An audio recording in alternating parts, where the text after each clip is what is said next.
আপনি চিন্তা করবেন না স্যার, আমি খুব সাবধানেই দেখব, এই পেন্টিং এর কোনো ক্ষতি হবে না। নীল যোগেশ বাবুকে আশ্বস্ত করে কথাটা বলল।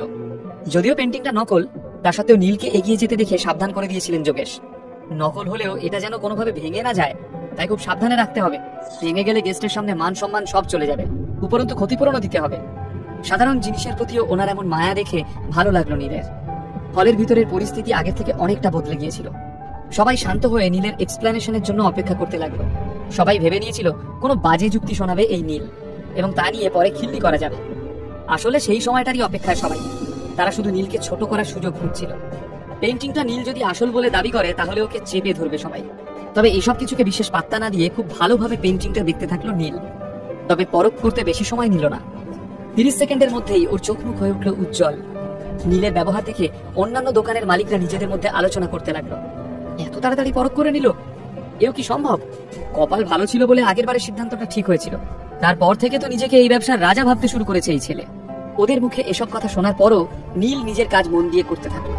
আসলে ওর এসব শুনে শুনে অভ্যেস হয়ে গেছে, তাই আর কোনো কিছুতেই ওর খারাপ লাগে না। দোকান মালিকদের কথায় পাত্তা না দিয়ে পিছনে ফিরে শালিনীকে জিজ্ঞাসা করলো নীল, এই পেন্টিংটার জন্য কত টাকা চাইছে? 2 কোটি। শালিনী জবাব দেওয়ার আগেই পেন্টিং এর ওনার জবাব দিল, একদম ঠিক আছে, উল্লাসের সাথে বলে উঠল নীল। ওর মতে এই পেন্টিংটা আসল। ও যোগেশের সিদ্ধান্তকে মেনে না নিয়ে নিজে পরখ করে সিদ্ধান্ত নিল। যোগেশের ব্যাখ্যাকে অস্বীকার করার সাহস কারো মধ্যেই ছিল না, কিন্তু নীল তা করে দেখালো। নীলের মতামত শুনে সেখানে উপস্থিত সকলেই চমকে গেল। এ তো যোগেশের জ্ঞানের উপর প্রশ্ন তোলার মতো অপরাধ। এর মানে ও বলতে চাইছে যে যোগেশ ভুল সিদ্ধান্ত নিয়েছে। এরই মাঝে নীলের ফোনটা বেজে উঠল। ফোনটা দেখেই মুখে একটা চওড়া হাসি ফুটল নীলের। ফোনের কলারে নাম ফুটে উঠল আদ্রিতা। 2.5 বছর ধরে বউয়ের ভালোবাসা পাওয়ার জন্য অপেক্ষা করছিল নীল। এখন বেশ ভালোবাসার অনুভূতিগুলো উপভোগ করতে পারছিল সে। এই অনুভূতিগুলো খুবই ভালো লাগছিল নীলের, ভাষায় প্রকাশ করা যাবে না এমন। আদ্রিতার চোখে নিজের প্রতি ভালোবাসা দেখার জন্য কতদিন ধরে অপেক্ষা করছিল নীল। কিন্তু এখন এই পরিস্থিতিতে ফোনটা ধরতে পারল না নীল। এদিকে দোকান মালিকগুলোর আলোচনা শেষ হলো না, তারা নিজেদের মতো কথা চালিয়ে গেল। এই পেন্টিং এর দাম খুব বেশি হলে কয়েক হাজার টাকা হবে। এই ছেলেটা বেশি পাকা, গায়ে মানে না আপনি মোড়ল মার্কা, নিজেকে হাসির পাত্র করে তুলছে। আত্মসম্মান বলে কিছুই কি নেই? যোগেশ বাবু যে পেন্টিংটাকে নকল বললেন সেটা কি জোর গলায় আসল বলে চালাচ্ছে এই নীল? তবে এসব দেখতে ভালো লাগছিল না পল্লবীর। ও নীলের উপর খুবই রেগে গেল। এরকম মাথা মোটা লোক আমি জীবনে দেখিনি। মনে মনে ভাবতে লাগলো পল্লবী। যোগেশ বাবু একটা দীর্ঘশ্বাস ছেড়ে নিজের মেয়ের দিকে তাকিয়ে বলল, তুই একে চাকরি দিয়েছিস মা, আর কাউকে পেলি না রে? বাবার কথা শুনে খারাপ লাগলো শালিনীর। লজ্জায় ওর মাথা হেঁট হয়ে গেল। বাবাকে কখনো এভাবে ডিসঅ্যাপয়েন্ট করেনি সে। আসলে শালিনী ভাবতে পারেনি যে বাবার সিদ্ধান্তের সঙ্গে নীল একমত হবে না। নীল এমন বোকার মতো একটা কাজ করবে এ যেন আশা দিত। সবার সামনে লজ্জায় মাথা কাটা যাওয়ার জোগাড়। এখানে উপস্থিত অনেকেই এই পেন্টিংটা সম্পর্কে ব্যাখ্যা দিয়েছে, নিজেদের জাজমেন্ট দিয়েছে, কিন্তু আপনার থেকে বেস্ট জাজমেন্টটা পেলাম। নীলের কাঁধে হাত রেখে বলল পেন্টিং এর মালিক। নীল ওকে ভরসা করায় বেশ খুশি হয়েছে, মানুষটা স্বস্তি পেয়েছে।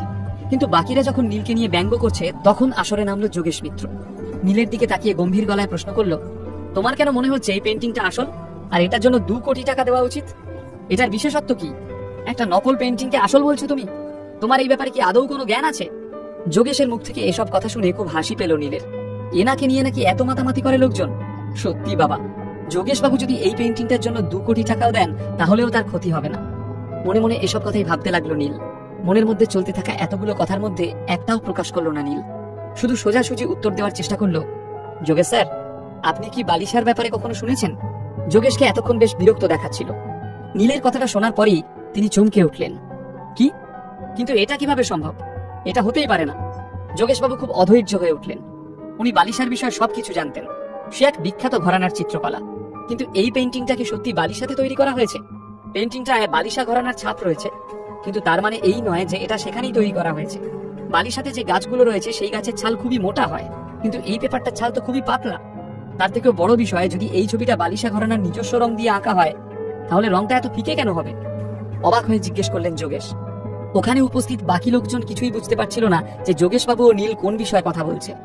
ওরা তো শুধু নীলকে ছোট করবে ভেবেছিল, তার মধ্যে আবার বালিশা ঠালিশা কোথা থেকে এলো? একবার যোগেশের সঙ্গে ওর কথা বলা শেষ হলেই আবার ওরা নীলকে পাকড়াও করবে। যোগেশবাবু, আপনি দয়া করে এই পেন্টিং এর ডিটেইলিংটা দেখুন। এখানে বালিশার পুরো দৃশ্য ফুটিয়ে তোলা হয়েছে। এরকম দৃশ্য এখন আর বালিশাতে নেই, তাই বোঝাই যাচ্ছে যে এটা অনেক পুরনো একটা ছবি। আর এই চিত্রটি দেখে মনে হচ্ছে এটা 1000 বছর আগে তৈরি করা হয়েছে। এর কারুকার্য, নকশা সবই 1000 বছরের পুরনো হবে। আপনার কি মনে হয় যে এরকম নকশা মডার্ন কোনো চিত্রকর পাতায় নামাতে পারবে? সোজাসুজি পুরো বিষয়টা ব্যাখ্যা করে দিল নীল। তাহলে দেখতে এত ফিকে কেন? যোগেশবাবু পুরো কথা শেষ করার আগেই নীল বলতে শুরু করলো, আরে যোগেশবাবু, আপনি তো একজন অ্যান্টিক অ্যাপ্রেজার। আপনি তো জানেনই যে 1000 বছরের পুরনো কালার্স খুবই ঘন হতো। সেগুলি গাছের ছালে লাগানো হলে গলে পড়ে যাওয়ার সম্ভাবনা থাকতো। তাই কয়েকজন আর্টিস্ট অপেক্ষাকৃত পাতলা ও ফিকে রঙের ব্যবহার করত। এই পেইন্টিংটা এরকমই একজন আর্টিস্টের শিল্পকর্ম। সবাই এমন হাঁ করে নীলের কথাগুলো শুনতে লাগলো যে কোনো সময় মুখের মধ্যে মাছি ঢুকে যেতে পারে। নীল নিজের মতো বলে চলল, পুরনো যুগের আর্টিস্টরা খুব কষ্ট করে গাছের ছালের উপর কাজ করত। আপনি তো জানেনই গাছের ছালও অনেক ধরনের হয়। সঠিক ছাল বেছে নেওয়া খুব কঠিন কাজ, তার উপর হালকা রং দিয়ে আঁকা তো আরো কঠিন। এসব বলতে বলতে ছবিটার একদম নিচের দিকে ইশারা করলো নীল। এই পেইন্টিংটা বিখ্যাত শিল্পী আদিত্যনাথ বানিয়েছেন। আপনি তো ওনার সিগনেচার চিনবেনই, এখানেও আপনি ওনার সেই সাইন দেখতে পাবেন। ওনার এই সাইন কপি করা কারো পক্ষেই সম্ভব নয়, এটা তো ভালো মতোই জানেন। নীল যেভাবে ব্যাখ্যা করছিল তাতে বোঝা যাচ্ছিল যে ওর এই বিষয়ে যথেষ্ট জ্ঞান রয়েছে। প্রথমে তো যোগেশ নিজের চোখকে বিশ্বাস করতে পারছিলেন না। নীলের কথা শোনার পর আদিত্যনাথের সিগনেচারটা মন দিয়ে দেখতে লাগলেন। উনি জানতেন যে এটা কেউ কপি করতে পারে না। সিগনেচারের ঘোর প্যাচগুলো দেখতে দেখতেই মুখের হাসি ফুটে উঠল যোগেশ বাবুর। তারপরই জোরে চিৎকার করে বলে উঠলেন, কেউ তাড়াতাড়ি যাও আর এই জেন্টলম্যানকে টাকা দিয়ে দাও। এই পেইন্টিংটা আসল? সত্যি কথা, এই পেইন্টিংটা সত্যি কি লুপ্তপ্রায় বালিশা ঘরানায় তৈরি করা হয়েছে?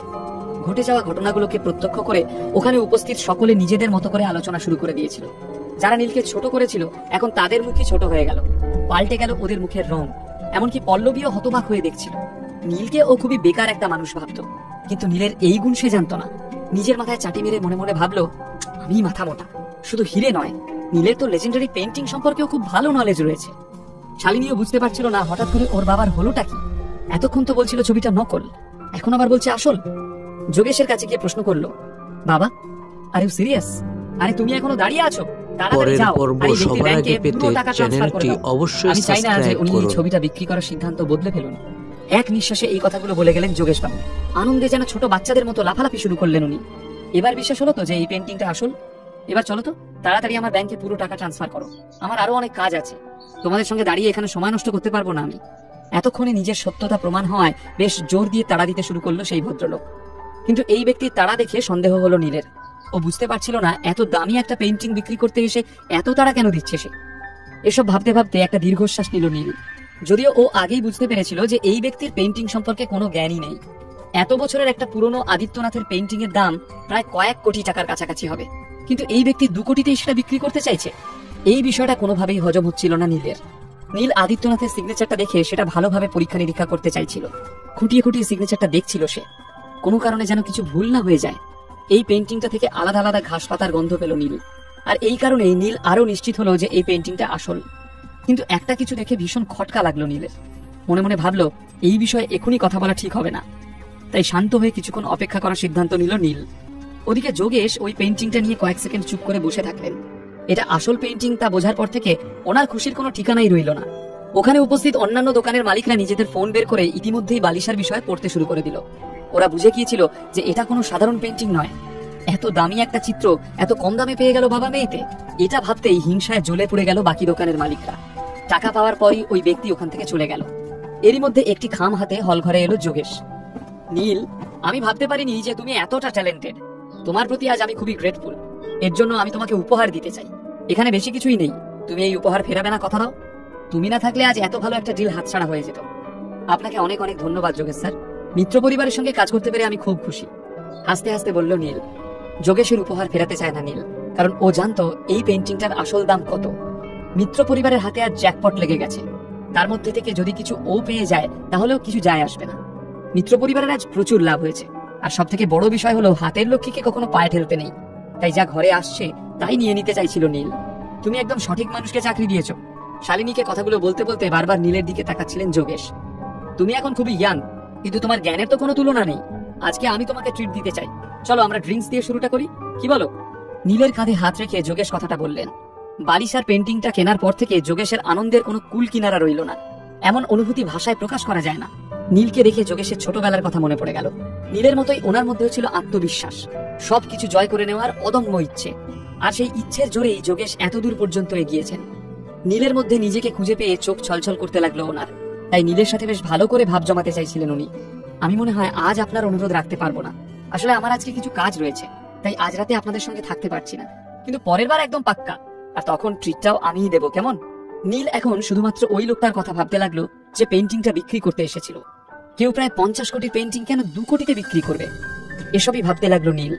আমি মানলাম ওই ব্যক্তি হয়তো পেন্টিং সম্পর্কে কিছুই জানেন না, কিন্তু তা হলেও এর পিছনে রহস্যটা কি জানতেই হবে আমাকে। কোনো ব্যাপার না, কারো কাজ থাকলে আমি তাকে কখনো আটকাই না, কিন্তু আমি তোমার ট্রিটের জন্য অপেক্ষা করব, কিন্তু ভুলে যেও না জানো।